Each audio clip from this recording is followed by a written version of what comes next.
Okay, everybody, what's up for today? Yeah. So when the Torah mentions giants or phelim or anything of the like, right, they had 6 fingers on each hand or 6 toes on each foot. In Metzius, how tall were they really, and how should we think of them when we think of giants? Yeah, giants don't have to be like Godzilla. They don't have to be 200 feet tall. I mean, the truth of the matter, I can't give you an exact number, but if you had a tribe or a group of people that were 6'6", that would be giant in that society. In other words, if the average height of an Israelite, let's say, would be 5'10" or 5'8" or whatever it would be, then 6'6" would be a terrifying type of thing, especially if you have a bunch of people. So even the Midrashim would talk about Og Melech HaBashan. So Chazal talk about him as 20 amos high, which is 40 feet, or Moshe Rabbeinu was 20 amos, and Moshe Rabbeinu reached Og Melech HaBashan's ankle. And yet, the truth of the matter is that the Torah itself says that Og Melech HaBashan's bed was 9 amos long. Now, an amma at a maximum was 18 feet. So even if you took it absolutely literally, you're talking about 18 feet, which is not the same as, the sizes that are given there. And of course, the size of an amma may also be a very big question as to what an amma was when the Torah referred to it. So these things do not have to be taken literally in any sense. For example, the Maharal explains that the idea of Moshe Rabbeinu being 20 amos is kind of a spiritual reference, that his neshama was, so huge spiritually that it should have been contained in a body that was huge, but in reality it was contained in a smaller body. So a lot of these things are not meant to be literal, and indeed archaeologists have uncovered in the Canaanite area in Eretz Yisrael bones of very large people, but large people were not like supernaturally tall. They were just large, 6'6" or whatever it would be. And I think it's reasonable to say that these were the giants that were being referred to. And the Agadic statements that give you very large numbers could be understood and should be understood in a symbolic way. Agadata generally, again, I've made this point a lot of times. The Rambam writes, this is a very important klal to share with you. The Rambam writes in the Hakdama, the Perek Chelek, that people often raise the question whether Midrashim are true or Midrashim are false. The Rambam says some people say Midrashim are absolutely true, and some say many Midrashim are false. The Rambam says those who say Midrashim are false are Rishayim. They're evil people. And those who say Midrashim are true are foolish people. And the Rambam says because the true answer to true and false is everything Chazal say is absolutely true, but they sometimes convey truth through metaphor, parable, and mashal. So to ask whether something is factually true or factually false, he says, is not the important question. The important question is, what is the spiritual lesson that Chazal are trying to convey?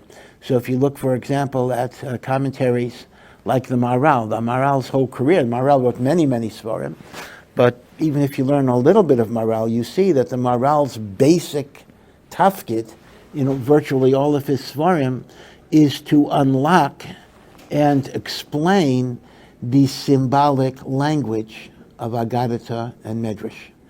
And the Maharal does that, the Ramchal does that, the Vilna Gaon does that. So I think you have to be careful, on one hand, to absolutely believe that what Chazal are teaching you is true, but to understand that truth can be conveyed in non-literal ways. Yeah.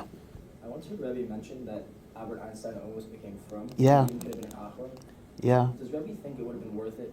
How do we make that value balance? Albert Einstein becoming Achor, but then not having his contribution to helping win the war. How do we make that balance? Yeah, it is a very good question. There is a story. Albert Einstein was raised in a very, very assimilated Jewish home. His parents were Jewish, but assimilated, not from at all. But Einstein was a rebel by nature. He was a rebel. And if you're a rebel growing up in a non-religious home, then one of the things you might experience is a turn towards religion. So when he was around 12 years old, he played a little bit with the notion of becoming frum. He left it because his parents had a boarder who was a medical student, and this is, I mean, it's almost funny if it wouldn't be a little sad. The boarder's name was Max Talmud. His last name was Talmud. He was a German medical student, and he convinced Einstein that atheism was the way to go. Now, the truth of the matter is, Einstein never became an atheist. Einstein actually very much believed in God, but he believed in what you would call the God of nature, meaning he did not, I mean, it's kfira, he did not believe that God cares about you and God gives you mitzvot.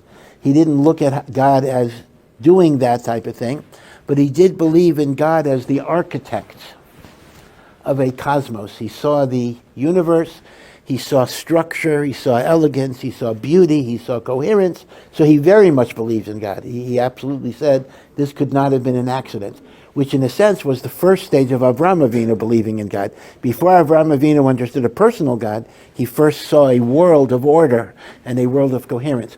Okay, so your question is a fascinating question. So on one hand, we could say, "Oy, what a loss to Einstein, and what a loss to Klal Yisrael, what a loss to the world." Einstein could have been, another of Chaim Soloveitchik, or whatever it would be. He could have been a Gadol Hador, and instead he just became Albert Einstein. So the question is, well, let's see.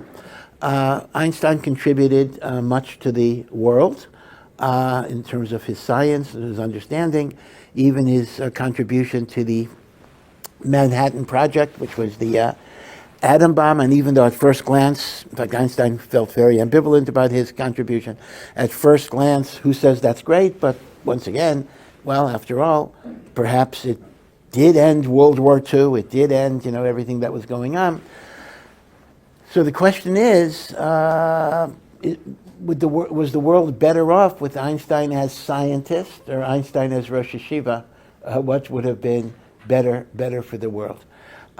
It's a very, very fascinating question. It's hard for us to know. Of course, keep in mind there's a third possibility. Einstein could have been a scientist who continued to believe in Hashem. It's not that you don't have to have Einstein the Apikoros to be able to do what he's doing. It raises a question that, in other cases, maybe even more than Einstein, because Einstein, one could argue, like, how much did the world as a whole benefit from all that science? But on the other hand, let's say you have somebody who left yeshiva to become a cancer researcher and cures cancer or different cancers. What's going to be better? It's really very, very hard to know. All I can tell you is that part of the way Hashgacha Pratis works is that God is like a chess grandmaster. A grandmaster of chess, whatever move you make, he finds a way to turn it to his advantage. So Hashem will take even the bad choices that people make and use it to advance his goals. But I think our assumption has to be that had those bad choices not have been made, Hashem would have accomplished those goals in one way or the other, meaning to the degree that the atom bomb was necessary to end World War II, it would have been somebody else who would have done it. Meaning, it's never the situation that bad choices result in good that wouldn't have been realized without those bad choices. Rather, Hashem will take the choices and direct it towards a beneficial end, but it would have happened anyway. But as I say, it is a very, very good question. I mean, if you factor out the apicorsis thing, in fact, this is a thing that, is actually a relatively routine question that many people face. I mean, a guy leaves yeshiva to go into business.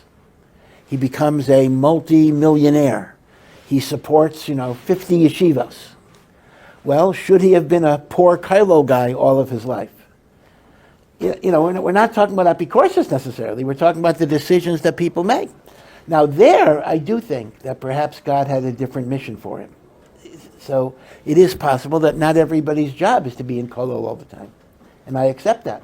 God made some people to be medical researchers, and God made some people to be millionaires, and God made some people to be businessmen. But the only thing is, the notion of choosing to reject the Torah, becoming an apikoros, I wouldn't say that that's directly part of God's plan, but God will turn that to his advantage when that decision is made. Yeah.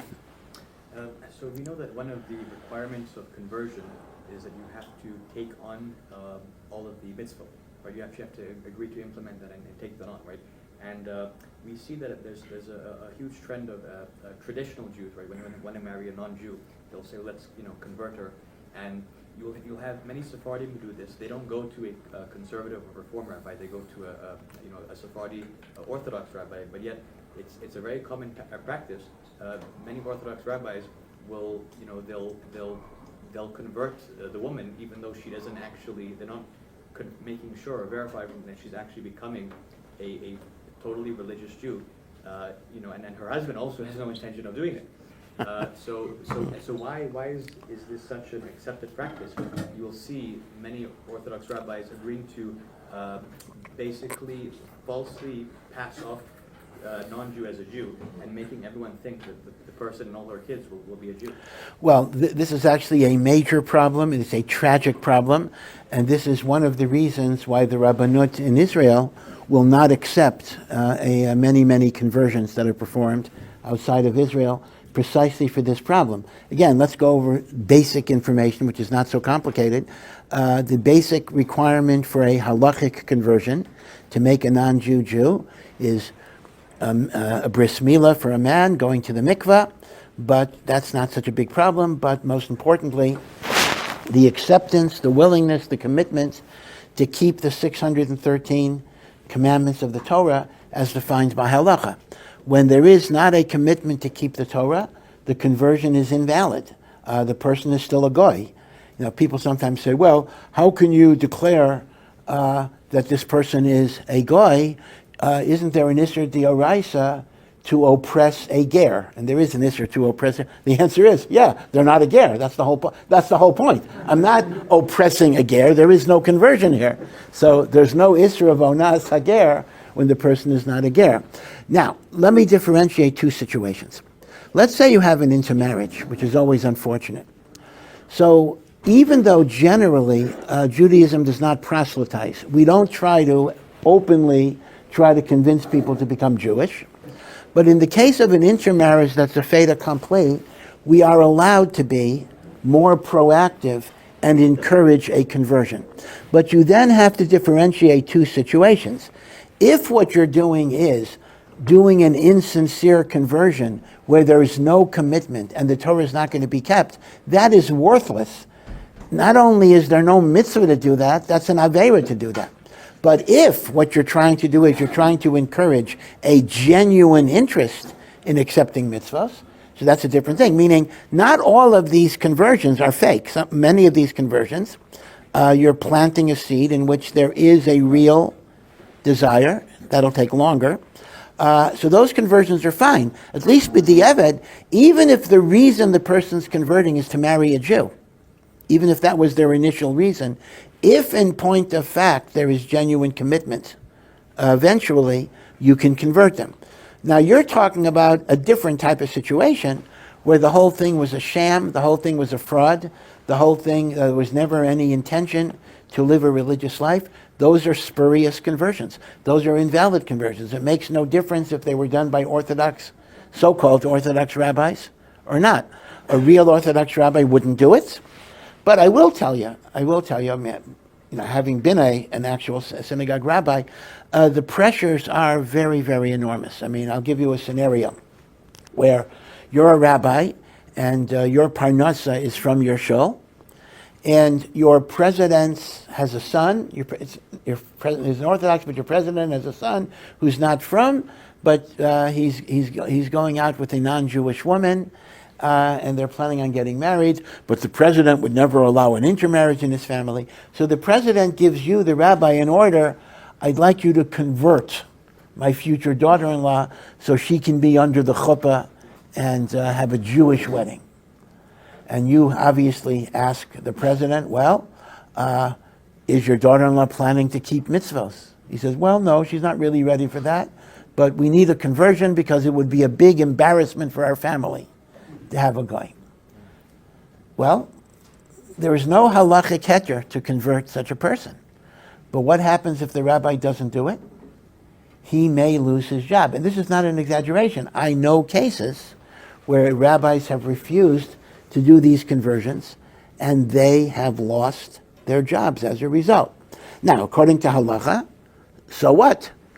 Lose your job. That's what you're supposed to do. That's a sacrifice, right? You lose your job rather than violate halacha this way. But the pressures are very, very great, and sometimes people succumb to them, and that is a major problem. This is the conversion problem. First of all, it's interesting.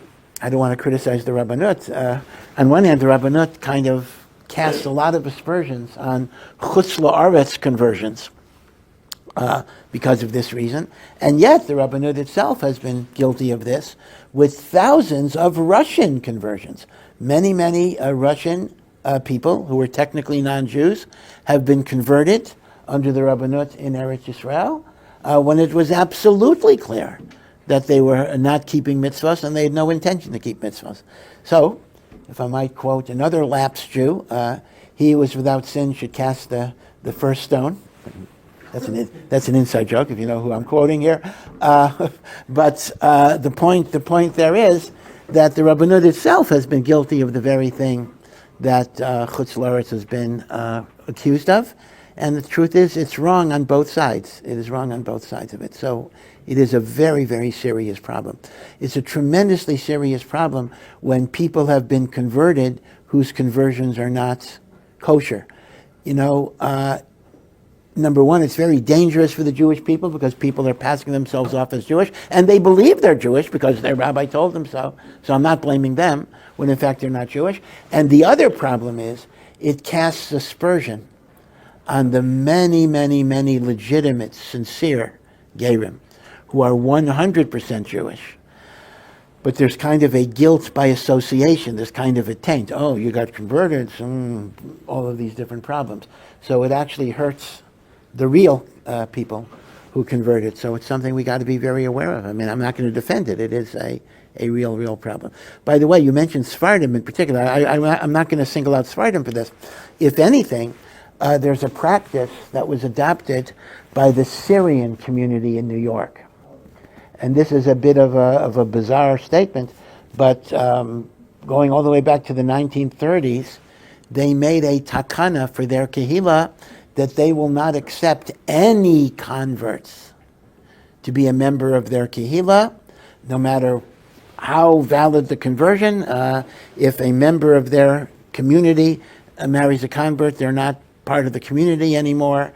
And that might be a violation of onas hager, of oppressing a ger, because they are excluding even valid converts. But part of why they did this was that they're a very traditional community, and nobody would ever marry a goy, so if they're marrying a non-Jew, they're going to get somebody to do a conversion, and they were precisely worried about infiltrating the community with spurious, invalid conversions. So what was their solution? Their solution was, we don't accept any conversions, no matter what.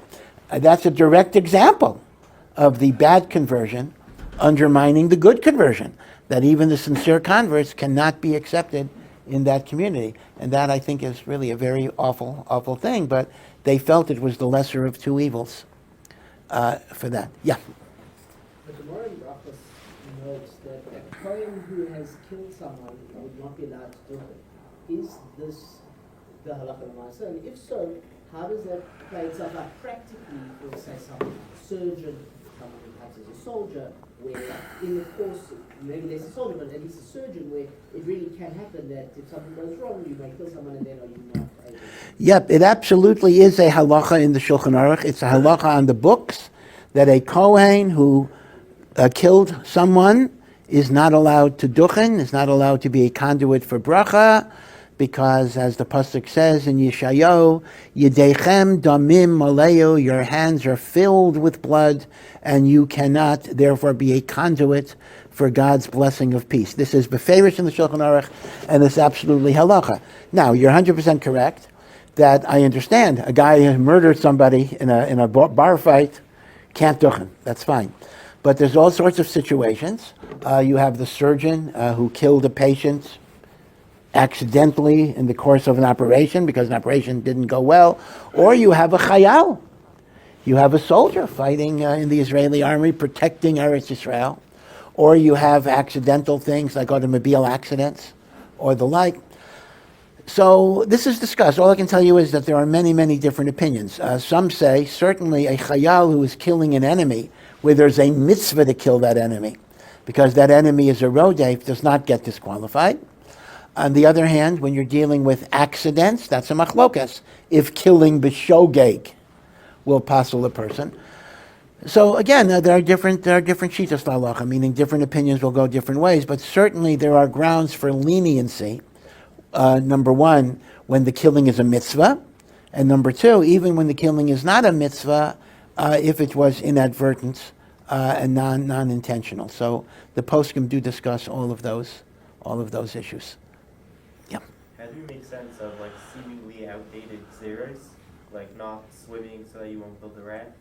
If that doesn't really happen these days. Yeah. So the question becomes: we have various gezeros, enactments of Chazal called gezeros. Don't do this because maybe you will come to do that.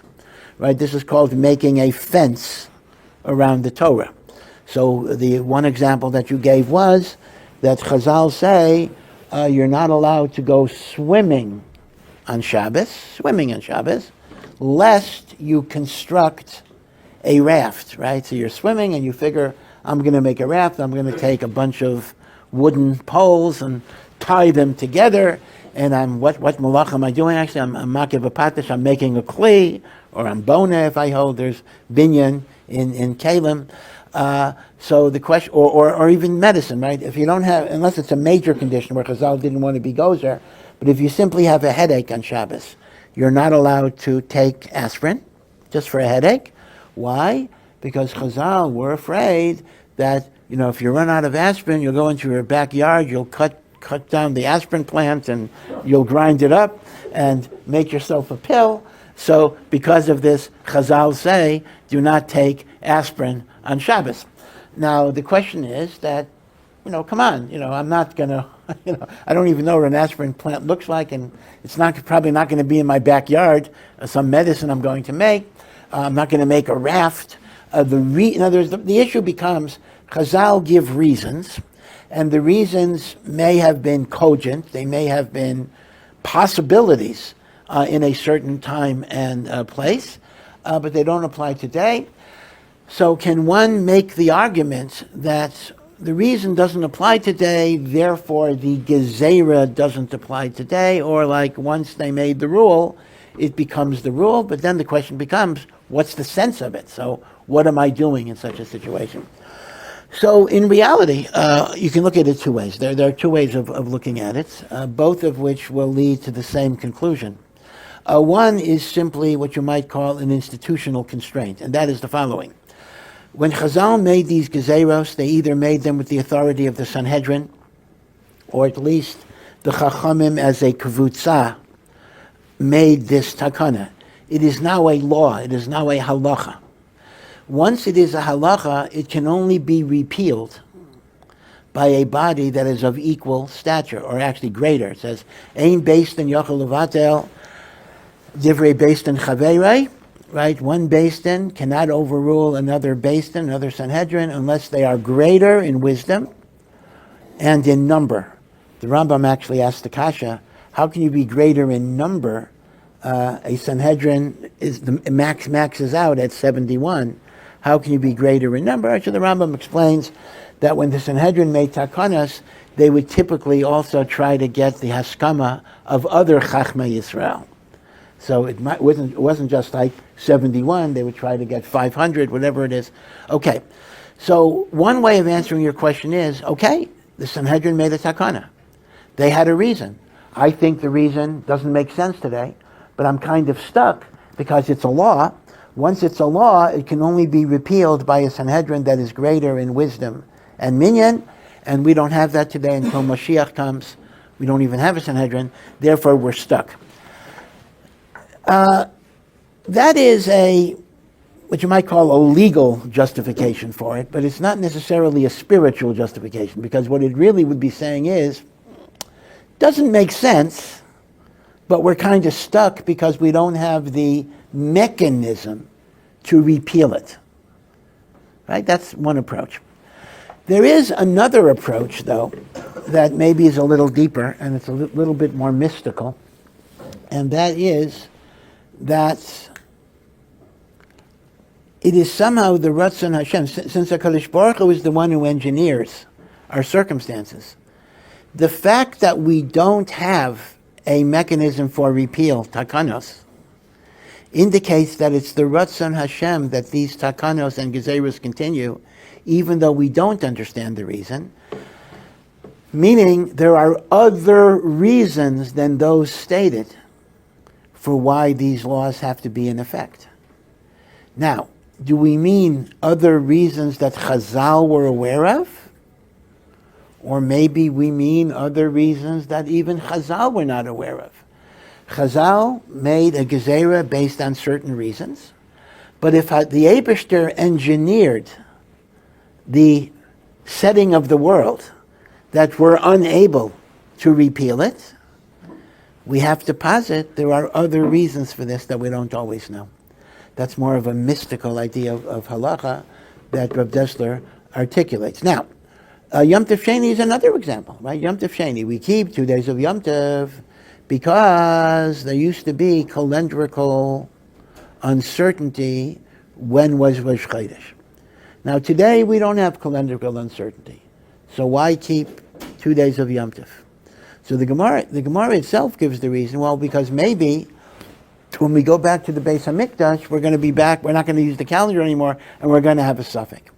But the truth is, that reason is very schwer, because even if the Beis HaMikdash is going to be rebuilt tomorrow, and we're going to go back to witnesses testifying, we're not going to use the Pony Express to tell people when Rosh Chodesh is. We'll have email and WhatsApp groups and all sorts of things, and presumably we'll have encryption to be sure that. Remember, the Gemara mentions, or the Mishnah mentions, that when they used to communicate Rosh Chodesh by bonfires, so there were tzedukim that tried to mess it up by making their own bonfires. Well, when we have emails and the like, there'll be the equivalent of tzedukim trying to undermine it with false emails, so you're going to have encryption. That's fine. There'll be, in fact, that'll be a position in the Beis HaMikdash. There'll be director of security.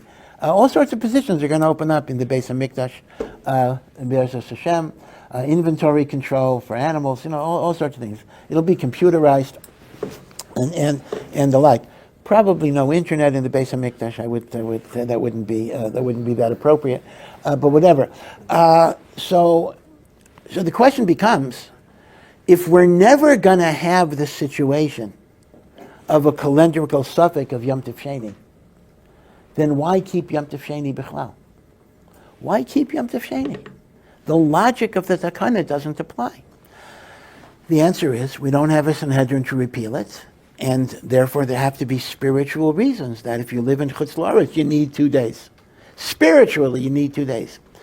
Now, that means when there is a Sanhedrin, all of these arguments can be resuscitated. You can petition the Sanhedrin, hey, can you repeal the Isser of swimming on Shabbos because it's not going to apply today? Can you repeal the Isser of taking medicine on Shabbos? Can you repeal Yom Tov Sheni, although most of the Yidden will be here in Eretz Yisrael? And the answer is, yeah, once you have a Sanhedrin that's Godel, B'chachma v'minyan, they'll be able to do this. Right now, we don't have the Kalim Pashut, so we're kind of stuck.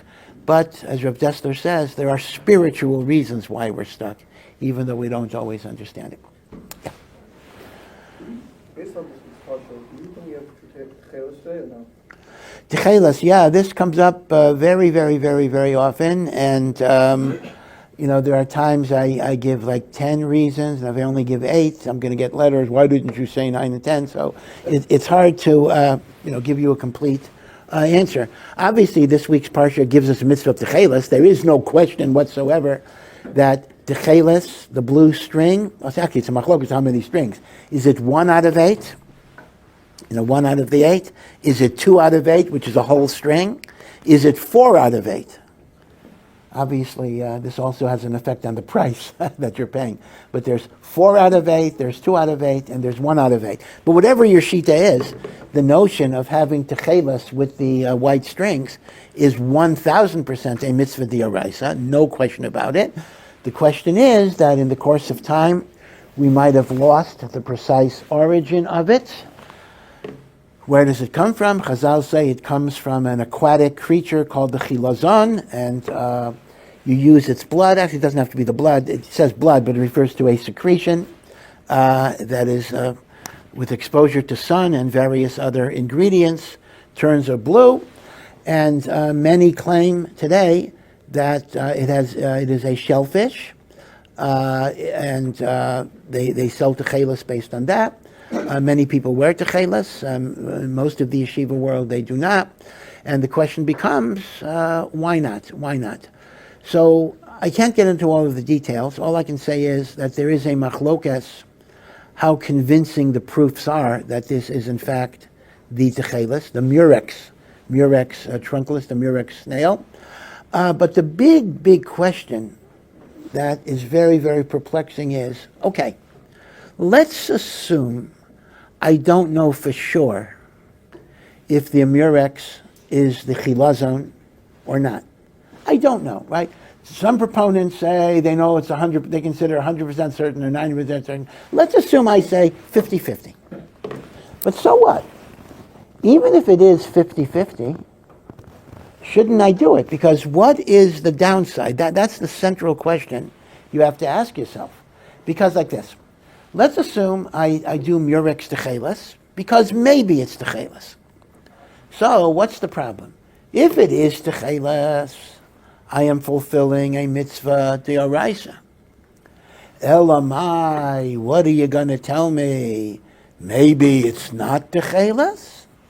So if it's not techelet, I'm just wearing some strings on my tzitzis that happen to be a blue color. But blue tzitzis are not necessarily puzzle. They're not l'chatchila, but they're not puzzle.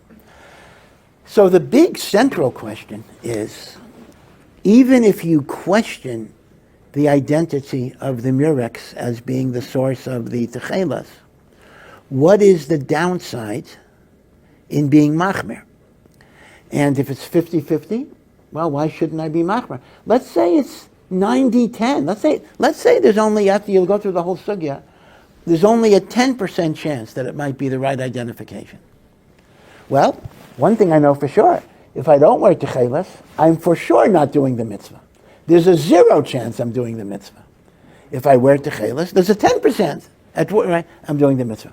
So this is very, very perplexing. Now I have to admit that to date I don't wear techelet yet, simply because I have not seen the call from the great Rosh Yeshiva and the great Gedolim to do so. So as a result, I don't do it because apparently it's not yet something that we're told to do. But as I often say, I don't fully understand why I don't do it. Logically, it does not make sense to me. I've heard different reasons offered why you shouldn't wear techelet. Reason one is that if it is not techelet, you are transgressing the negative commandment of adding to the Torah, because you're adding a mitzvah to the Torah. That's called Bal Tosif, and Bal Tosif is an issue d'oraisa. So some claim if you're wearing something that's not techelet, you're over on Bal Tosif. That is a very, very shver, very, very difficult svara. Because when you do something because it's a doubt whether you're fulfilling a mitzvah, that's not Bal Tosif. Meaning, if I knew something wasn't techelet, but I wanted to have a fake blue on my tzitzis, like I used blue paint, that might be Bal Tosif. But if there's any suffix that it might be techelet, it's not shaykh to say Bal Tosif. Another reason I've heard, which again does not make a lot of sense to me, is that because techelet is somewhat expensive, it costs extra money, so the Gedolim did not want to put a burden of financial expense on Kolel, Avrechem and Kolel, who are financially strapped. Again, I cannot believe that that's cogent. Have you looked at the price of tefillin these days? Have you looked at the price of lulav and esrog? all of them are more than the price of techelet, especially if you go with the one out of 8 shita and the like. So to say that we're simply telling people, or not telling people to do a mitzvah saseh because it's too expensive, to me is very, very, very strange. I mean, that's the total opposite of what shmiras mitzvahs would be. There is a third reason that's given, actually not given, but maybe intimated, and that is, it's kind of a slippery slope. Now this is again very, very difficult. That there is a great fear of introducing the concept of innovation in how we do mitzvos in halacha. It's a new thing. And the fear is, the old slippery slope, once you acknowledge innovation as changing how we keep halacha, then God forbid, you're opening the door for other innovations. Now, but how do you understand that? But Lamai said this is a mitzvah. So the way I understand it is, it's a getter almost, although it's never stated in this way, so I'm putting a spin on this, of eis laseis lashem eferet torasecha, that sometimes in order to promote a greater spiritual good, you are allowed to annul the Torah, just as the writing of the oral law was actually prohibited, but because there was a fear of forgetting it, Chazal matir di iser of kesivas Torah Shabbat Peh, by allowing the Mishnah and the Gemara in order to ensure the long-term survival of Torah and Am Yisrael. I think there's an underlying current, which is never articulated as such, that we don't want to allow innovation to come in, even when it's kosher innovation, because that could create a takala that's much, much greater than not doing the mitzvah of techelet. Again, that's a speculation, but this is actually what I actually think that is the most powerful reason that is underneath everything. Because this thing about it costs too much money, frankly, makes no sense. And even Baal Taisif does not make a lot of sense, because anything you're doing as a suffix, whether something is a mitzvah, cannot be Baal Taisif. Now, Rav Aaron Feldman has said, Rosh of Ner Yisrael has said, that the reason why he doesn't encourage techelet is because he says there's absolutely no proof whatsoever that this is techelet. So he doesn't see any reason to pay attention to it. I have to admit that to me is a very, very weak reason, simply because I understand that you can argue it's not 100%. I understand you can argue it's not 90%. But that it doesn't have a 10% chance, it doesn't have a 5% chance, it doesn't have a 1% chance. I mean, Rav Feldman basically said there's a 0 chance. You know, that's just not true. I mean, a case has been made. So all of the reasons people have given, I think, are not good reasons for not wearing techelet, but I think the underlying reason is this fear of innovation, and that could be a very, very powerful one. Now, they often bring the Arizal. The Arizal writes that techelet will not be reinstituted till the coming of Mashiach. So all of a sudden, people who never learn Kabbalah become Kabbalists, and they come up with a psak halacha based on the Arizal, which they don't do in other areas. But even then, what does the Arizal mean? Does the Arizal mean only after Mashiach, or does the Arizal mean in the period of Ikvasa de Mashiach? And maybe we are in Ikvasa de Mashiach, as we're seeing, right? So maybe that's why this techelet got rediscovered, right? So how literal is that? What does the Ari mean? Yemos HaMashiach. That can mean different things, you see?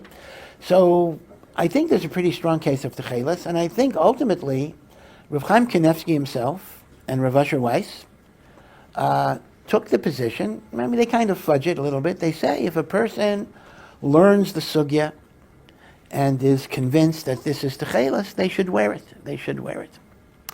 But I say, it's still shver, but why, let's say I didn't learn the sugya, let's say I don't know. Why shouldn't I be machar misafek? So this is a tzorichi, and I know I'm probably going to get some hate mail on this, but this is a bit of a this is a hate mail on both sides, by the way. The people who wear techelet are going to say, well, what a hypocrite you are. You just spent 15 minutes saying why you should wear it, and then you said, but I don't. Well, that's hypocrisy. And then I'll hear from other people that will say, what type of chutzpah do you have going against Gedolei Yisrael and saying that techelet is a valid thing when all the Gedolei Yisrael, are not calling for it?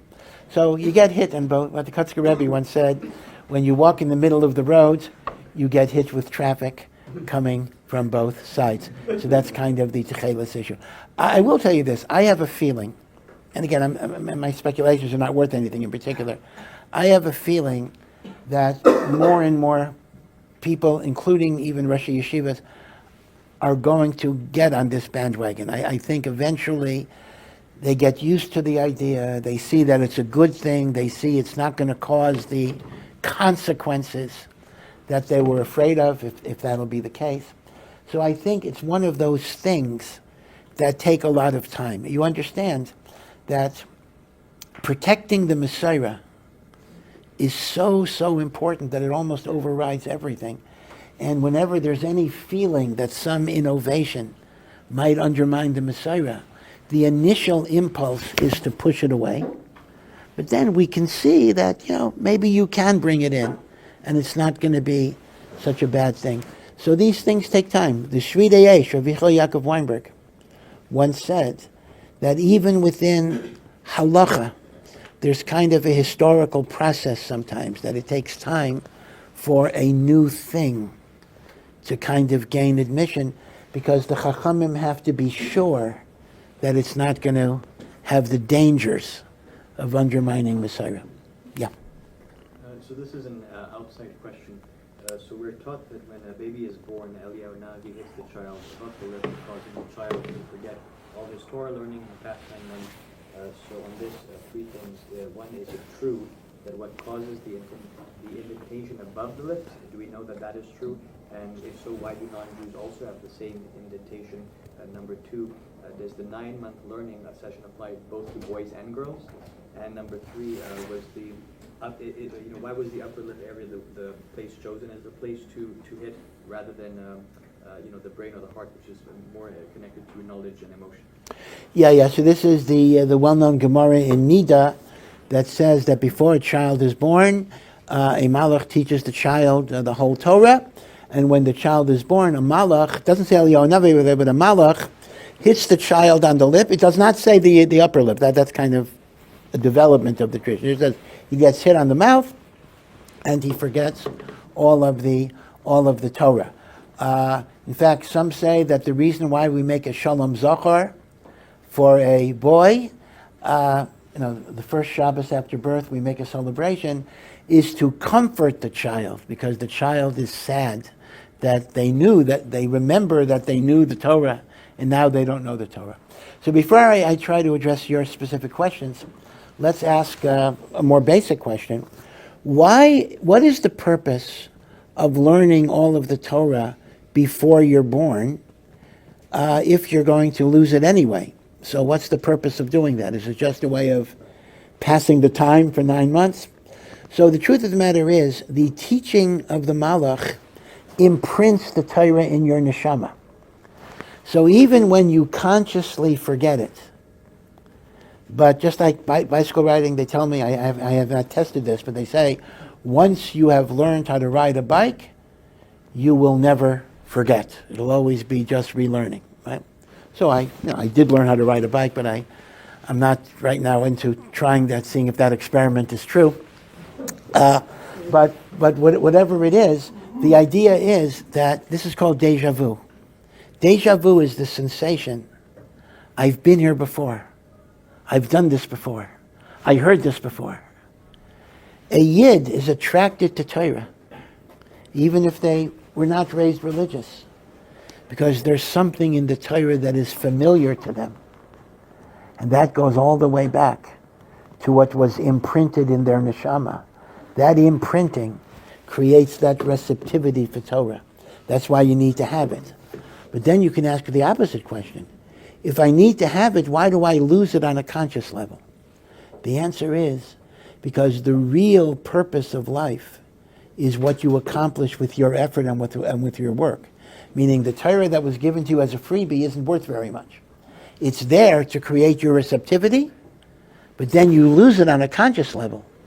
So you regain it with Yagia b'Torah and work, right? So that's the beautiful idea of the child learning Torah in the womb. Now the child gets hit on the lip. Now, so the folk tradition, I don't think it's a chazal. The folk tradition is he gets hit in the upper lip, and that is the basis of the indentation.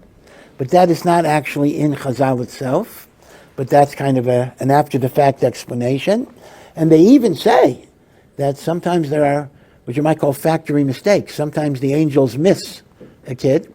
So they give stories, and this might be Bava Mises, I have no idea if it's true, of a baby being born without the indentation in the lip, and the baby's born like mumbling, Rambam and Rashi and Tosfos. And what happens is there's always a factory recall. The baby always dies within a day or something like that. But these are stories I have heard. I don't know if they're true, and I don't think you have to accept them as true. But this is what they say, built on that idea that if you're not hit on the lip, you come into the world, with all of this Torah knowledge and the like. So the question becomes: does it apply only to men or to women? Because after all, women are not chayavos. Women are not technically obligated in the mitzvah of Talmud Torah. The short answer is it applies to men and women. But again, the Torah they learn may in fact be a little different. Meaning women too have to have a connection with HaKadosh Baruch Hu in various ways. So whatever their neshama needs to connect to HaKadosh Baruch Hu, they will get before they're born. But they will consciously forget it. In other words, they'll forget it on a conscious level by hitting of the lip. And interestingly enough, what about non-Jews? Because after all, non-Jews also have the same indentation. Apparently there is some type of conveying of teachings, the Noahide laws or whatever, even to non-Jews. So it does apply to everybody, meaning it basically means, in a sense, Hashem infuses your neshama with everything it needs to do in order to fulfill its purpose in the world. That's what it is. It's like loading up the gas tank before the car starts driving on its trip. Now, why the lip? I don't know. That's hard to know. I think the idea was because the main thing is that it's still inside of him, but what's taken away is the ability to communicate that and the like. So it makes sense that the lip would be the vehicle for that, but I don't know if we have a precise definition. Yeah. What is the Rav think a person should be working on in their avodas Hashem during this time of intensified war? Yeah, George, I want to point out, I made this point in the center earlier, and I heard later Rabbi Weiss said the same thing. It's a very, very, very important point. This is a time of tzara, a time of danger, a time of major, major war. Hamas is as vicious and evil as Hamas is. They're small change compared to Iran, which is the avi avos hatuma.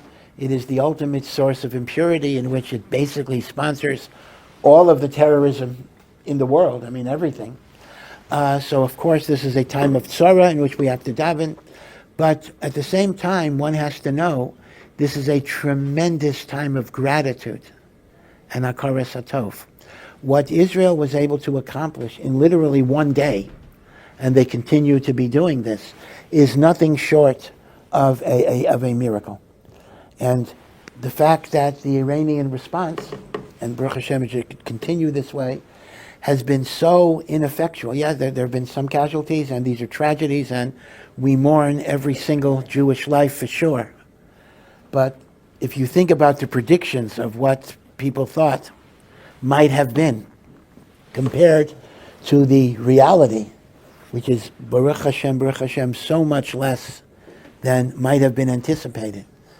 Rav Asher Weiss said, and he's 100% right, that the appropriate response is not just Shir Hamalais Mimamakim Krasicha Hashem, God help me from the depths of despair.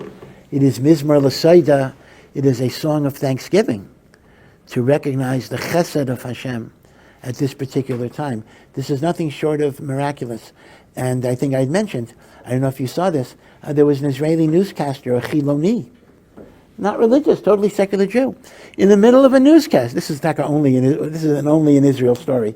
In the middle of the newscast, he pulls out this bright blue yarmulke. He says, "Anachnu tzrichim lahodot le'Elokim." He didn't say Elokim. He said it. He puts on his blue yarmulke, and he opens it to Tehillim, and he says, "Mizmor L'Soda," a song of thanksgiving. Then he closes it, takes off the yarmulke, and goes on with the newscast. Amazing thing that people are recognizing that this is a miraculous time. In many ways, it's a great merit to see the Yeshuas Hashem. In fact, someone pointed out an interesting thought. We're in the middle of a war that started in October 2023, Simchas Torah. And that was a war against Hamas and against Hezbollah and the Houthis in Yemen later and the like, all sorts of people. Now, imagine, that war was tragic. We did lose many, many people. We lost almost 1,000 people.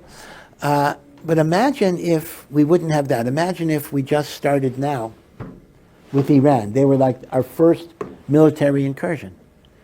We would then be attacked internally by Hamas, Hezbollah, all these other things. We would be fighting like multiple fronts in a very intense way. In a sense, the whole year and a half that precedes Iran was a way of weakening, at least, again, not eliminating, we still have Hamas around, but severely weakening them, Hezbollah weakening them.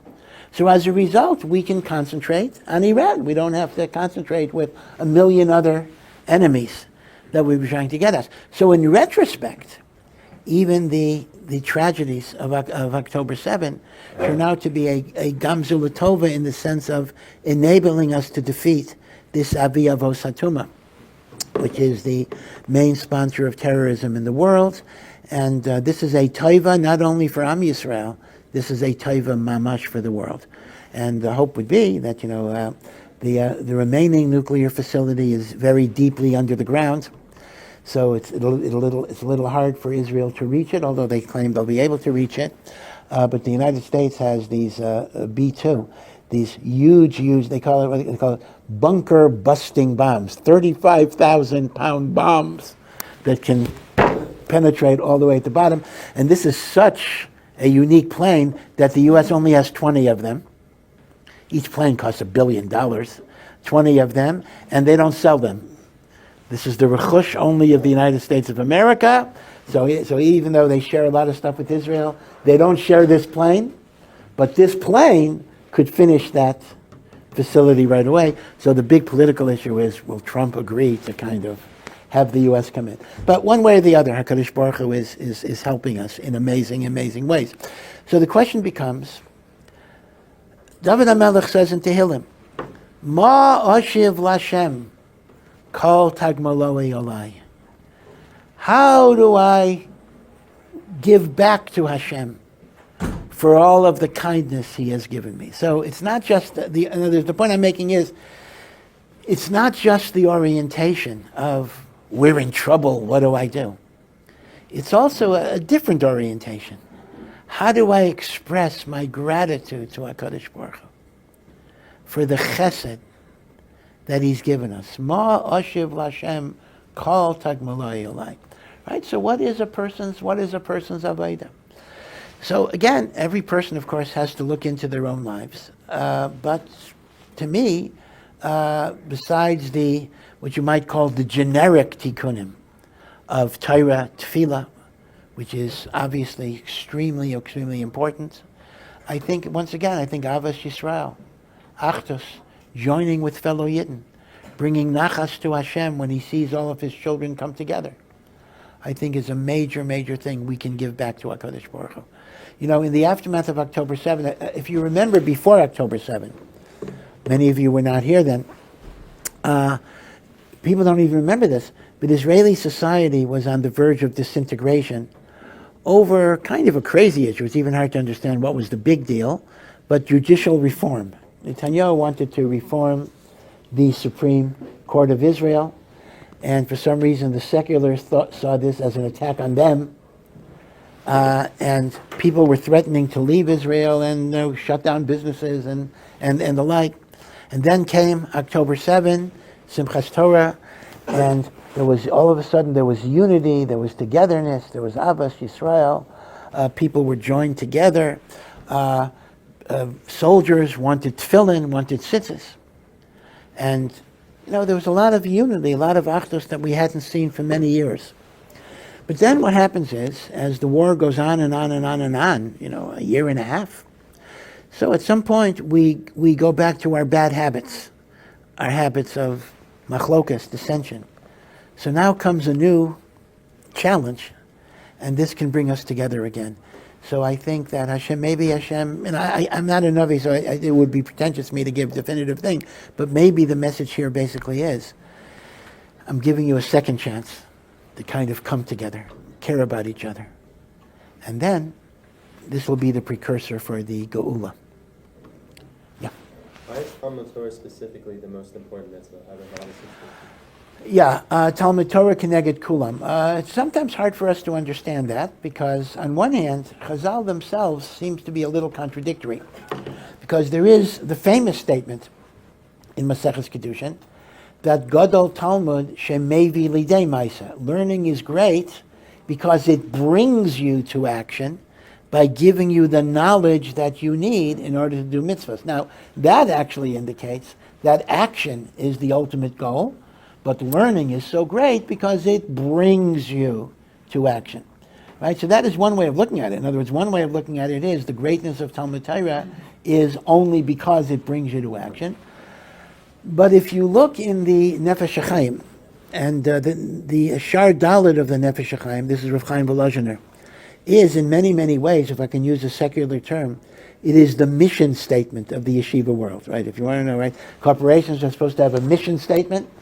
Well, yeshivos have a mission statement as well, although it's a little long and complicated. And the mission statement of the yeshiva world is Shar Dalet of the Nefesh HaChaim, where Rav Chaim Volozhiner, the Talmud Muvik of the Gra and the founder of the great international, the greatest of yeshivas, called the father of the yeshivas or the mother of yeshivas, the Volozhiner Yeshiva, Shar Dalet is devoted to why is learning so special. And again, it's more than 30 prakim, but the basic idea is that learning, or Torah is the will of God. It's the mind of God. And because God is not divisible into components, the mind of God is the same as the essence of God. And therefore, when you learn, you are connecting yourself to the atzmius, to the essence of what God is. And therefore, in that sense, there is no mitzvah that connects you to the totality of God more than Talmud Torah does.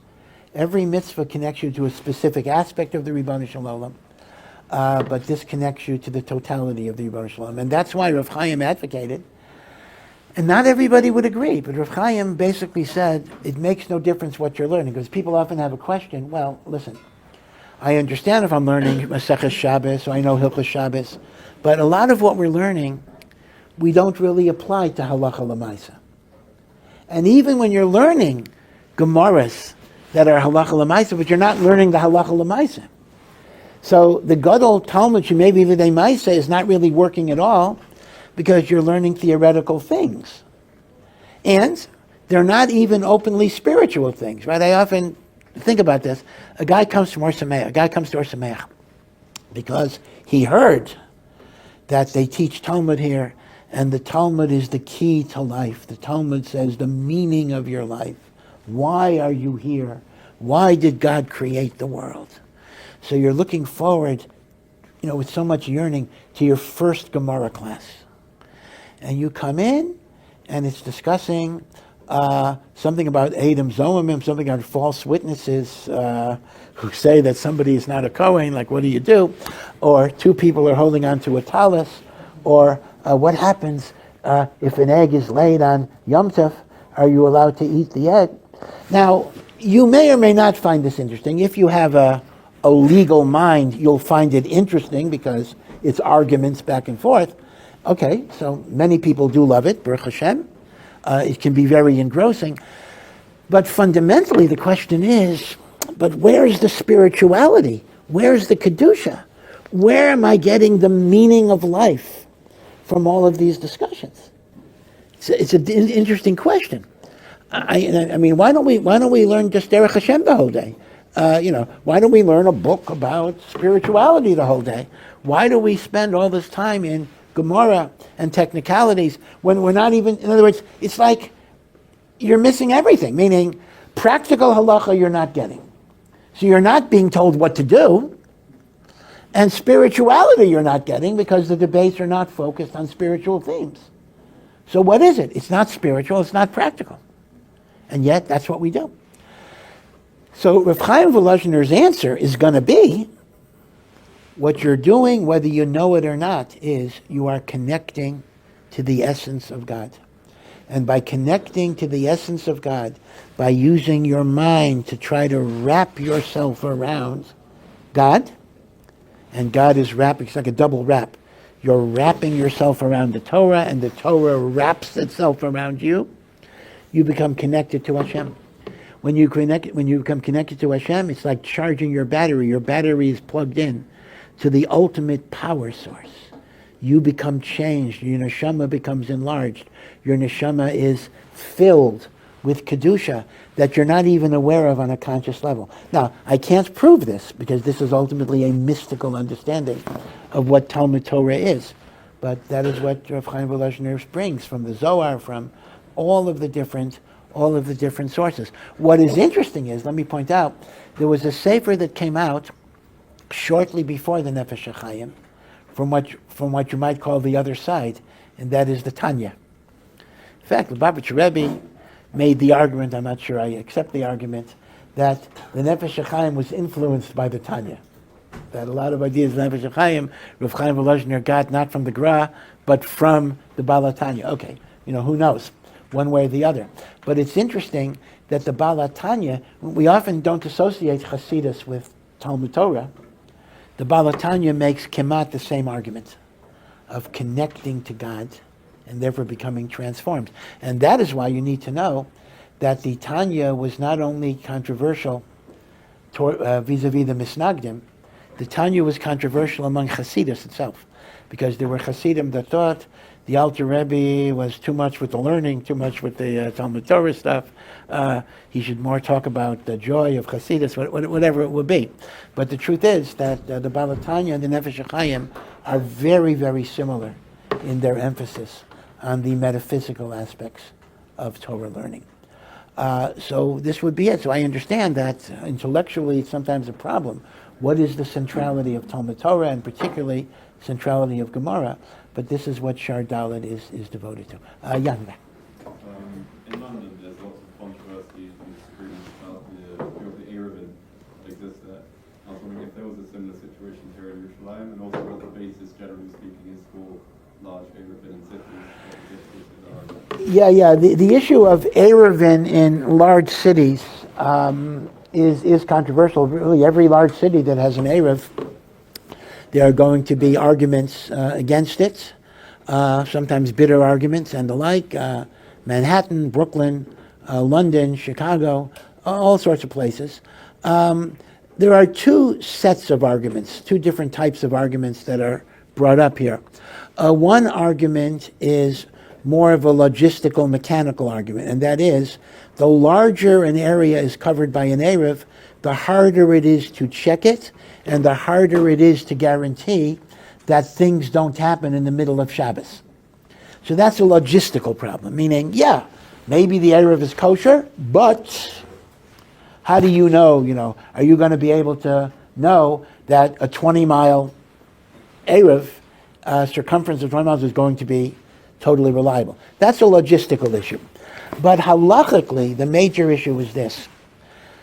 We know that the Oraisa, the prohibition of carrying on Shabbos, is either from a private domain to a Rishus HaRabim, or vice versa, Rishus HaRabim to a private domain, or 4 amos in the Rishus HaRabim itself. Now, Rishus HaRabim has very defined criteria. It doesn't just mean outside. It has to be an area that's at least 16 amos wide. But most importantly, there are some opinions that say, in order to be a Rishus HaRabim, it has to be an area that is traversed by at least 600,000 people a day. Now, the halacha is the following. The eruv that we use, which is not really walls, it's the wires, called Suras HaPesach, the shape of doorways, is only valid to matir carrying in an open area that is not a Rishus HaRabim D'Oraisa, called a carmelis. A carmelis is an open area like a field that is not a Rishus HaRabim D'Oraisa. Once something is a Rishus HaRabim D'Oraisa, you need walls. So, the problem is, many of the streets in large cities are large enough to be a Rishus HaRabim, but they don't have the 600,000 people per day passing through.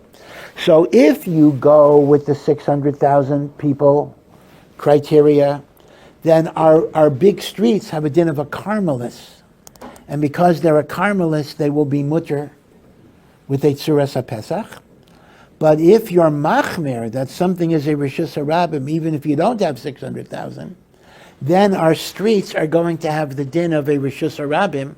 And if they have the din of a Rishus HaRabim, a tzuras HaPesach is not going to matter. You could still make an eruv, but the eruv would have to be mamish walls with gates that are closed. I mean, which are normally very, very difficult.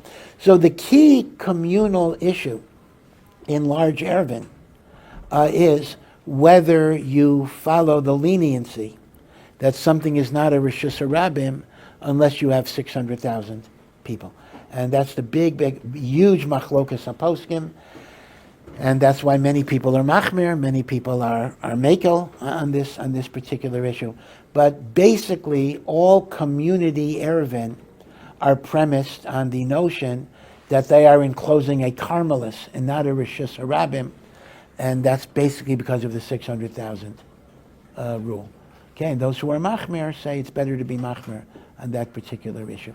By the way, the Chazon Ish did say other things. The Chazon Ish once said that very often the tzuras HaPesach themselves are not totally kosher because of sagging wires or the like. And the Chazon Ish once said he never saw a kosher eruv or a pasul mikveh. And what is he pointing out? He's pointing out that mikveh construction is a little different than eruv construction. Mikveh construction tends to build a lot of redundancies, meaning so many features are incorporated that even if something goes wrong, it's still going to be kosher. Meaning you have to have a lot of things go wrong. It's called redundancy, even in building a rocket or whatever it is. A lot of things have to go wrong till you hit pasul. Mikvahs have a lot of chumras built in. Eruvin, unfortunately, the Chazon Ish says, are often by the skin of your teeth, meaning if anything goes wrong, it's going to be catastrophic. So he says he never saw an eruv that was 100% kosher. He never saw a mikveh that became 100% pasul. So that I think that goes more to the logistic issue of being sure that all of those halachas are kept. But the halachic issue is primarily the definition of a Rishus HaRabim. Yeah. I have a question. The Gemara talks about demons, and there's a lot of in the Catholic Church and eyewitnesses account of exorcisms, all these things. I'm wondering if there's still demons today, and if so, is there any validity to these claims, or is it just all separate? Yeah. So I'll tell you a few things about this. First of all, it is true that Chazal talk a lot about shadim. That's in the Talmud Bavli. Talmud Yerushalmi Kemat does not mention shadim bichlal. Some say in Eretz Yisrael, the Kedusha, they were never really prevalent here. That's one idea. But the Rambam writes in a few places that no such thing as shadim. Of course there's no shadim. And Chazal were using it as a metaphor. They were using the language of common superstitions to convey spiritual truths, but no such thing. The Vilna Gaon, the Bir Hagra, says in Yeridea that the Rambam was led astray by his philosophia ha'arura, his accursed preoccupation with Greek philosophy that required rationalism. Of course there are shadim, if Chazal say there are shadim, and he says the Rambam is being kaifer b'divrei Chazal. Very strong words. Someone asked the Kutzker Rebbe in the 19th century, who's right, the Rambam or the Gra? So the Kutzker Rebbe said, of course the Gra is right. Chazal say there are shadim. So how come we don't see them? He says, well, once the Rambam poskin, they don't exist. Even the shadim disappear in deference to the Rambam Shita. Okay, so that's about that. Now, I will say this. Rabbi Chanan Wasserman, the great Rosh Hashiva, who was the great talmud of the Chafetz Chaim, used to recount every Purim a story of an exorcism that the Chafetz Chaim performed. About a young girl or a teenage girl who was seized with a demon, and Rabbi Chanan was an Eid Re'iyah, and Rabbi Chanan actually described the Chafetz Chaim talking to this, mamish like the exorcism that you see described, lahavdil by the Catholic Church, in which a voice comes out of her saying, I took possession of this body because I had no rest, my neshama my soul had no rest, etc. And the Chafetz Chaim cast it away. And Rabbi Chanan used this as convincing rayas. Now, if you talk to someone, let's say you talk to Rav Yaakov Hillel, a great Makubal here, and it's not easy being a Makubal because Makubal attracts, even if you're not a Makubal, you attract kind of odd people a lot of times, that I know myself. But if you're a Makubal, you attract even more odd people. And people are always coming to him seeking exorcisms. And his answer is, he's kind of, I call him the non-Makubal. His answer is, did you see a psychiatrist first? He won't deal with exorcisms until you've looked at it medically and psychiatrically and the like. So a lot of things that people want to attribute to mystical possessions of D-books, right? D-book is when a soul attaches itself to your soul like a parasite and kind of takes you over. He says a lot of it is mental illness, schizophrenia, split personalities, whatever it is. You don't necessarily look for ultimate mystical causes, but do such phenomena exist? At least, the Rambam might deny it. The Rambam might indeed say everything is mental illness, but at least Rabbi Chanan Wasserman and the Chafetz Chaim considered this to be a reality that they actually dealt with. So all I can say is I don't know for sure, but it's in the realm of possibility. Yeah. So another outside. Oh, I'm sorry. Before I get, you had a question, sir? You were right next. You're okay? Okay. Yeah, sir. Yeah. So another outside question: is there any halachic or even basic Jewish value violation in buying a publicly traded stock in McDonald's, a casino company, or other businesses based on activities that go against halacha? What about companies whose services seem to be very anti-Israel, like the New York Times? Yeah. So this was a good question. I'm glad you brought it up because someone had asked me when is this question going to be brought up. The person who submitted that to you.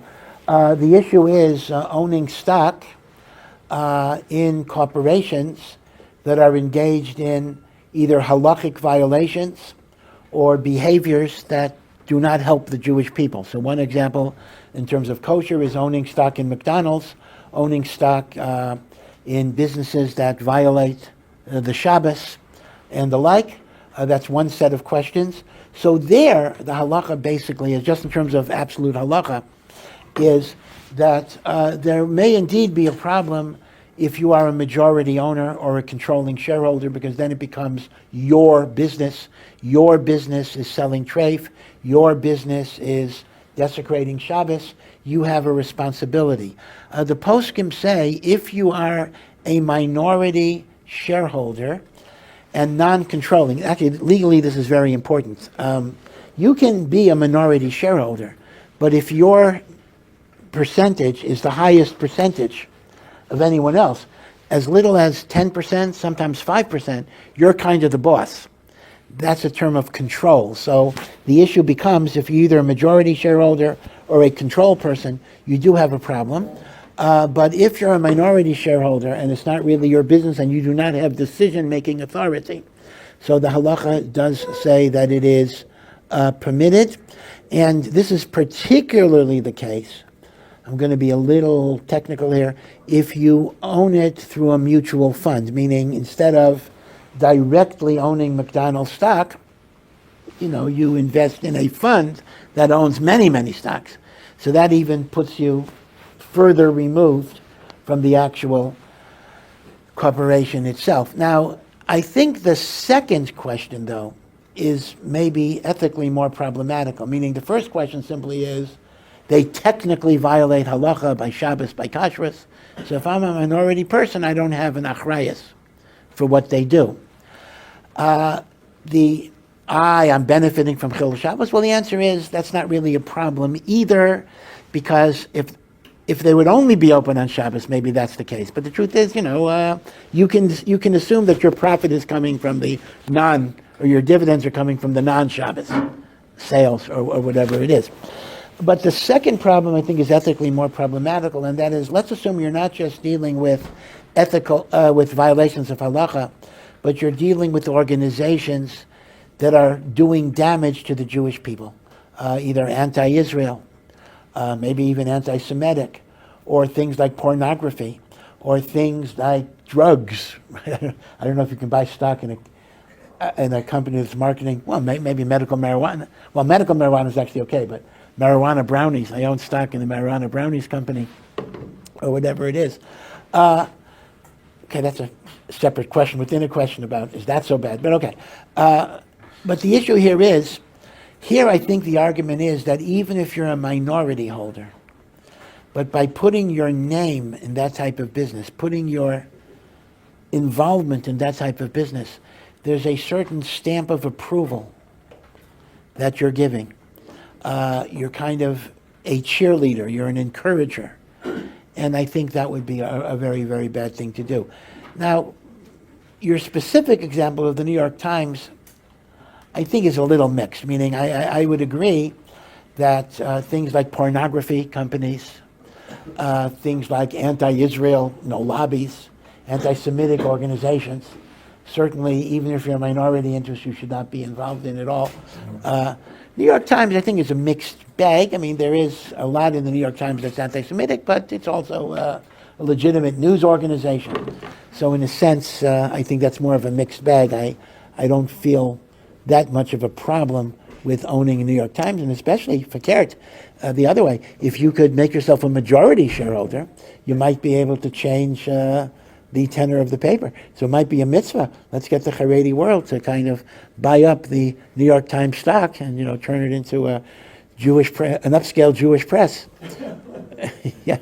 And to follow up to his question, the Rav said that if someone would have a business, and if someone would be investing in a business that the only day they make money on Shabbos, then it would be a problem.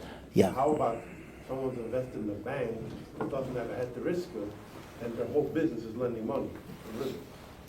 Yeah. So the problem is, I invest in a bank that lends money with interest. Yeah. So the big question there is, again, if I am a majority or controlling shareholder, for sure, I could not. Yeah. But keep in mind the following idea, though. Keep in mind that even a bank that is lending without a heteriska will have a lot of customers who are not Jewish, meaning it's not going to be true that all of the profits are going to be b'yisr. Meaning, for you to create your hypothetical, you'd have to create a situation where not only is the bank lending with interest, but all of the customers are Jews, right? And that's not benimtza. Maybe in Israel, but other than Eretz Yisrael, that's not benimtza. Yeah, as a desk, right.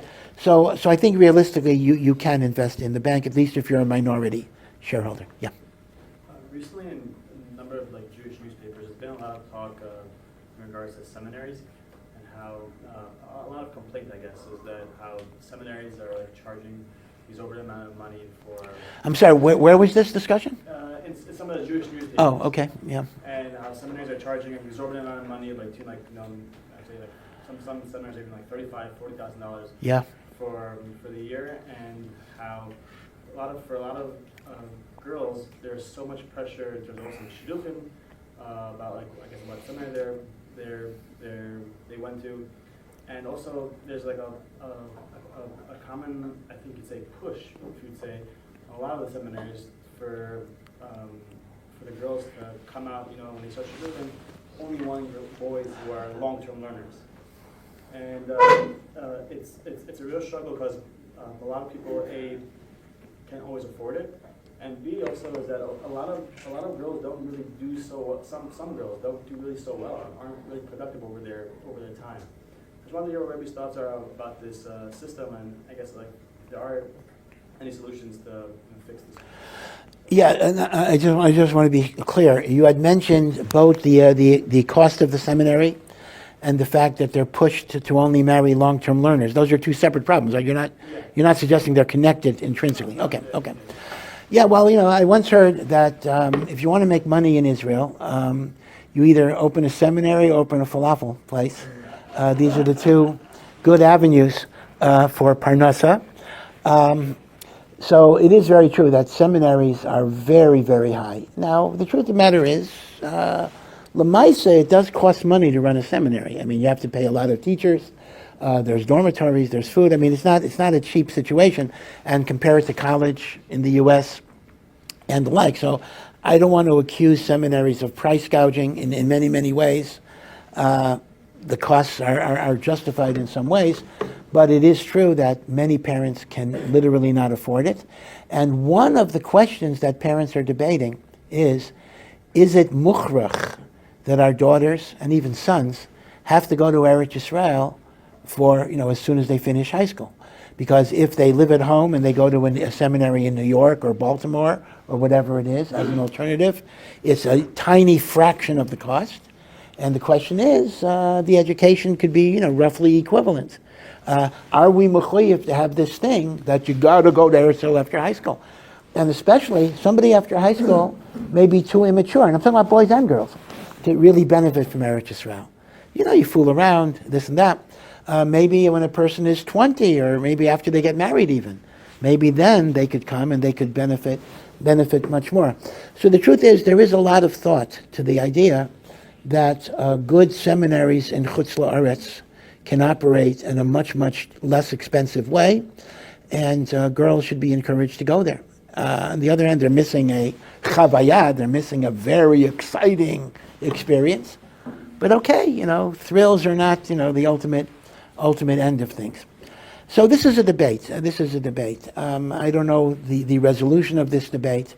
In many, many ways, it's still considered to be a bit of a second choice, an inferior choice, not to go to Eretz Yisrael.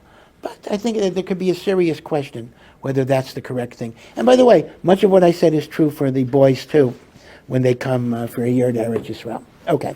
Now, in terms of the long-term learning, so I'll tell you something that very much disturbed me. I got a letter from a teacher, a rebbitzin in Chutz La'aretz, in which she had a student who had been her student in high school, and the student came to a seminary in Eretz Yisrael, and was told the only person you could consider is a full-time, long-term kollel person. And this girl was dating a dentist who was frum, and the dentist learned 3.5 to 4 hours a day. And her seminary teachers in Israel were telling her, why are you settling for second-rate merchandise? Why don't you go to the real people who are Ovdei Hashem? And the girl, so the teacher who thought this was crazy, the American teacher thought this was absolutely insane, said that the girl is going nuts, and the girl doesn't know what to do, and she's tormented. And the truth of the matter is, I thought that what the seminary did, it was absolutely horrendous. Here you have a guy who's making a parnasa, and a person who is so committed to Torah that in spite of the fact that he's a full-time professional in a demanding profession, makes time to learn 3.5 to 4 hours a day. Halvai v'halvai. Who is more devoted to Torah? Okay, I don't want to stigmatize or stereotype Kola, but a guy who has the whole day so he could take a 2-hour break here and there, or somebody who works and then learns for 4 hours a day. So I think it's a very big mistake. I think a seminary should convey the idea that You have to marry a person with midos, of course. That has to be said. A person who's normal. That should be said also. A person with yiras shamayim, and a person who is machshiv Torah and is koveya itim l'Torah every single day. Yeah, that should be a requirement. But to say that it has to be in the miskares of a kollel is just not emes. For some girls, that is the right mahalach in life. For some girls, it's going to cause a lot of misery. And if it's going to cause a lot of misery, it's not kedai. There's no reason why a girl should put herself in a situation that is not right for her. And the truth is, and once again, I'll say it's true for men as well. Not all men are meant to be long-term kollel, and they could do a lot better having a parnasa. So we have to recognize that there have to be options for people. So this is one of the problems. One of the problems that the Haredi world is grappling with is how to integrate parnasa ideas into a society that is really committed to limud haTorah and shmiras hamitzvos. Kind of the overall orientation had been that this is a binary choice. You're either in full-time learning or you're an apikoros or whatever it is. There has to be a way to integrate and combine these two ideas. And if you're asking me, what's my source is the Mishnah. Yafet Talmud Torah im derech eretz. Sheyagias shneim a mishtakach avain. Chazal said it. The problem is, we have an orientation, where sometimes what a contemporary Rosh Hashiva says is somehow more valuable than what Chazal say. Actually, somebody said it to B'derech Halatzah, this issue about going into shelters when the alarm goes off. So, different cities claim that they have a haftacha from a certain gadol that nothing will happen to them. So somebody wrote me that people put more credence in the gadol than HaKadosh Baruch Hu, because the Beis HaMikdash was destroyed. God didn't protect the Beis HaMikdash, but somehow the gadol says nothing will happen, so for sure everything is going to be okay. So anyway, all I can say is that I think seminaries are very, very beautiful, meaningful experiences, but there are sometimes distortions in what's being conveyed that can lead to kind of emotional problems. Some of the girls have emotional problems, some of the boys have emotional problems because their real needs are not being fully addressed. Okay, yeah. In this week's parsha, when the spies are sent to spy on Israel, Rashi seems to say that they were immediately, as soon as they left, they were already conspiring to lie about the land as soon as they left. But why would they? You haven't even seen it yet. Why would they already? Yeah. So the story of the spies is a very complicated story. And Amir Hashem Friday night, I'll talk about it in the base medrash. But the basic idea is this: the spies, this is the Nitziv, the Malbim, Rav Hirsch. They kind of say the same approach. The Meraglim felt that we were not worthy of Eretz Yisrael because in the desert we have a totally spiritual existence. We have the man coming from heaven. We have a traveling well.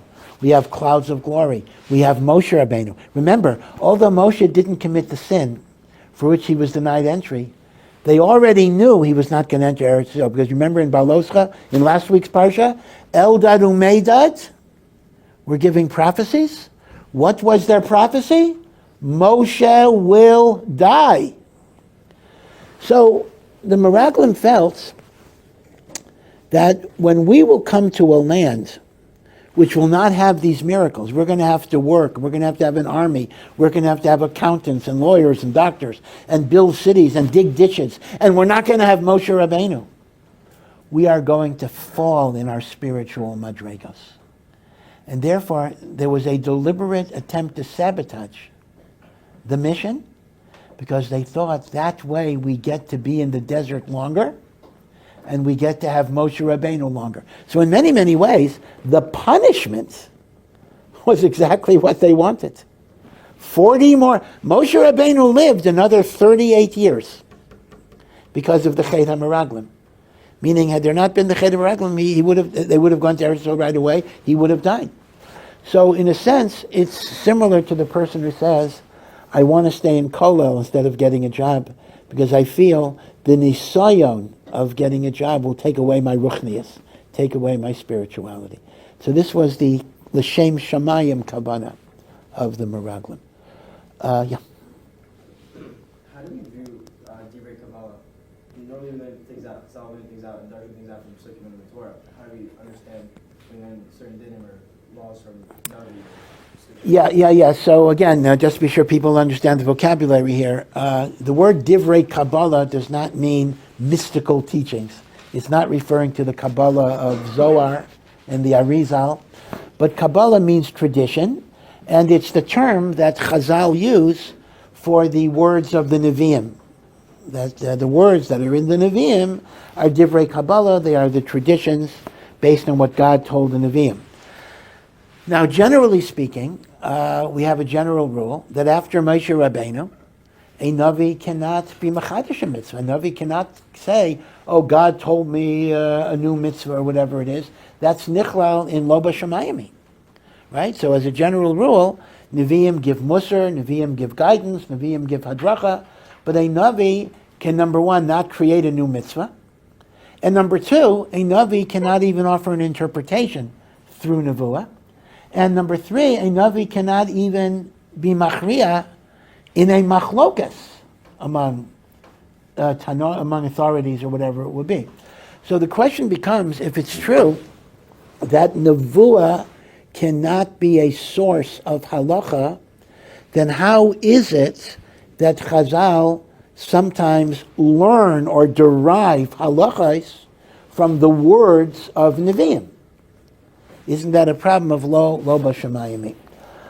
For example, one very striking example is many of the halachas of Avelos are derived from Yecheskel, but in the sense of opposites. In other words, Yecheskel was told that his wife is going to die and he should not observe the laws of mourning.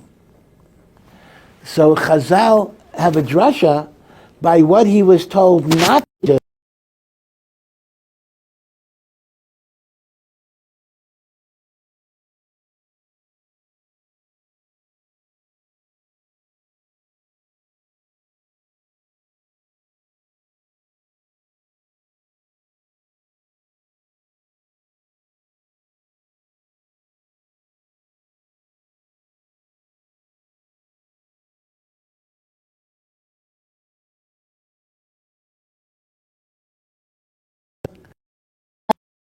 As historical data as to what the halacha is. A Sefer Nevuah is used as a source of halacha in the same way a historical book could be used as a source of halacha. It is simply telling me what the existing practices were. That's one teretz. Another teretz, which overlaps a little bit, is that the Navi might be recording a halacha l'Moshe Sinai that had been transmitted orally. But the one thing that is not happening is, it's not because of Nevuah we are learning out a halacha. It's either historical narrative or the recording of a halacha l'Moshe Sinai. Yeah. If it's historical narrative or Moshe Sinai, would that affect the level of Well, the chayra it would, because halacha Moshe Sinai would have the status of a doraisa mamish, right? And historical narrative may or may not be doraisa. You then have to analyze, okay, this is telling me there's a given practice, but then I have to ask myself, what's the source of it, etc. It might be a drabanan, because even in the time of the Nevi'im, there were drabanans, or it might be a doraisa. So then I'd have to go further into it and the like. Yeah. Well, again, let me give another example. The book of Nehemiah, which is Ksuvim. Actually, in Chazal, there is no book of Nehemiah. Ezra and Nehemiah is one big book. So technically it's Ezra, but we divide it into Nehemiah. It talks about not moving things. Many of the laws of Muksa are derived from Nehemiah. But again, they're derived historically, because the book simply tells us Nehemiah made takanos. So it's not nevuah that's telling me anything. It's a historical narrative of takanos that Nehemiah made, right? So certainly all Kisvei HaKodesh can be used as sources of historical fact. Okay, one more question. Yeah. What exactly is the concept of Das Torah, and what is its source, and what would the parameters be? Yeah, this is a bit of a controversial point. I once heard from a critic of Das Torah who believed in halachic innovation, and this is what he said. He says, a guy like me who believes halacha can change, so theoretically I could be made to Das Torah. That's just another change in the system. But he doesn't understand how people who say halacha cannot change, how could they believe in Das Torah? That's an innovation, right? So he says Das Torah is a self-contradiction because the people who say there can be no change are creating an innovation that there can't be change. Okay, forgive the kafira there, but I just wanted to say the witticism of Das Torah itself is the very innovation. But here's the point. What Das Torah basically means is the following. We believe that a person who spends his life serving Hashem and learning Torah is not just a plumber. Nothing wrong with a plumber, by the way. But here's the thing. Some people have a view, hey, you learn halacha, so you know halacha. You know halacha. Like just like a plumber knows plumbing, a posek knows halacha. So if I have a halachic problem, I'll go to you. And like I would go to my plumber how to fix the sink, I'll go to you if my milchik and fleishik dishes get mixed up. But you are only a plumber, meaning you're only as good as the particular things you learn. You have no particular insight into politics. You have no particular insight into the overall direction of the Jewish people. Now, many in the modern Orthodox world who are shomer mitzvos do have this idea that the people who learn Torah are simply specialists in a particular area, and their opinions on other things have no particular value. Meaning, okay, Rav Chaim Kanievsky has opinion, I have my opinion. What makes his opinion better than mine? Das Torah is a hashkafa that starts with a very, very different orientation. Das Torah basically says, based on Rav Chaim Volozhiner and the like, that the person who spends his life learning Torah doesn't only know the Torah that he learned, but he has developed a connection to God. And because of his connection to God, he will perceive truths that are even beyond the particulars of his knowledge and his study.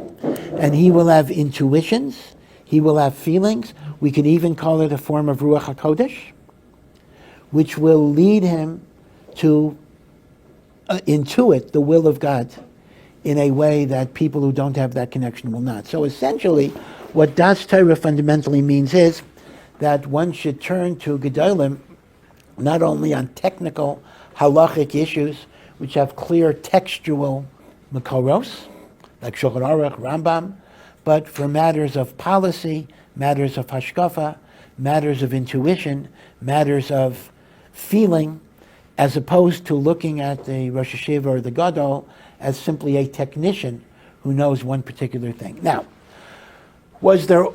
is Das Torah something that's like always been around? Well, again, there are many, many Mamori Chazal. If you look in the sixth parak, the sixth parak of Pirkei Avos, when it talks about the Memches Devarim, the 48 ways that one acquires Torah, so you'll see that a lot of it is that the one who is connected to Torah Lishma has a greater capacity to give eitzah, counsel, advice, to understand the future repercussions of actions. So Das Torah is certainly rooted in Chazal for sure. But as I say, I think in recent years it's gotten more prominent than it was. And again, I don't want to get in trouble. Maybe sometimes it might be overused in certain ways. But the underlying concept that Gedolim are more than the sum total of their specific Torah knowledge is a very, very true idea, and that's the yesod of Das Torah. In other words, the whole is greater than the sum of the parts. Now, obviously, within Das Torah there can be a machlokas, like who is the Das Torah? Different Gedolim have different shitas. That's okay. There are different mahochim. There are different approaches. I'm not here to tell you who is the specific person you should look to. But the overlying idea that Das Torah goes beyond the technicalities of whatever it is they learned, I think is very, very connected to what Chazal have said. Okay? Alrighty, be well. Thank you. Thank you for listening to this Ohr Somayach production. To find out more and to partner in our mission, please visit ohr.edu.